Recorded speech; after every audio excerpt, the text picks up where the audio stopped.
Well, it looks like RuPaul Claus has brought us all an early Christmas gift after all.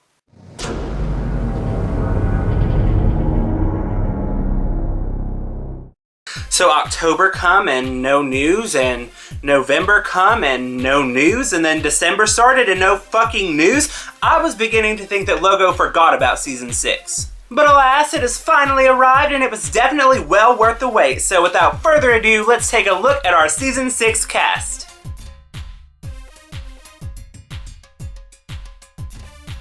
You know, is it just me or do the boys get hotter every season? And they also turned out some very fierce and flawless girl photos as well, as we could see, but no one is looking better than fucking RuPaul in that promo. And I just want to throw this out there before we begin. This is purely based on first impressions, so nobody get offended over this because, I mean, you know how reliable first impressions are. Jinx Monsoon. Who knows how far she's gonna go? Probably not so far. So I've divided the girls into 3 different categories. First of all, queens that I'm not sold on so far, and then wild cards, and then my favorites. So first up, the ones I'm not sold on. Jocelyn Fox and Magnolia Crawford. So Jocelyn Fox to me comes off as really weak and kind of Tatiana 2.0-ish, and I think she's gonna be a huge bitch for some reason. And then as for Magnolia, I really only have her picture to go off of and a few others from her Facebook page, and we'll see. We will see. Next up, we have the wild cards, the girls I don't know a lot about that I may end up loving or end up hating depending on what happens on the show. First, we have April Carry-On, who is very beautiful, but I've yet to see some, like, it factor coming from her. And then moving on, we have Gia Gunn, who is this fierce little Asian from Chicago, my hometown. Laganja Estranja. Now, I know you all are gonna fucking hate me for this, but I almost put Laganja in the not sold category because I've just never been a big a fan of her as most people seem to be. And then moving on furthermore, based off of her picture, she had almost the weakest one of the entire group. But I'm really looking forward to see what she's gonna bring, and I hope she surprises me.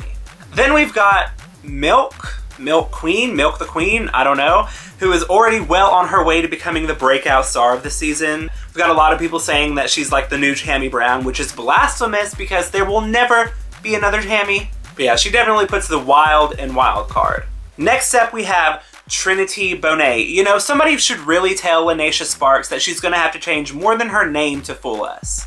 And finally, Vivacious. Can somebody say Paris is burning? I'm getting all kind of old school glamour and cattiness from her, and so far, I like what I see. And now, my favorites, the top 6 girls that I'm rooting for at this moment. First up, of course, is Adore Delano. You know, if I have to pick and stick with one person from the entire cast to be on a team for, I'm Team Adore. I mean, I remember crying when Danny got eliminated on American Idol like, what, 6 or 7 years ago, and I followed him ever since, and I completely am one of Adore's biggest supporters, and all the haters can take it elsewhere. Ben de la Creme. She is probably one of my favorite performers out of this entire group. She's one of Jinx Monsoon's best friends. She's campy, she's kooky and beautiful. I mean, she's a force.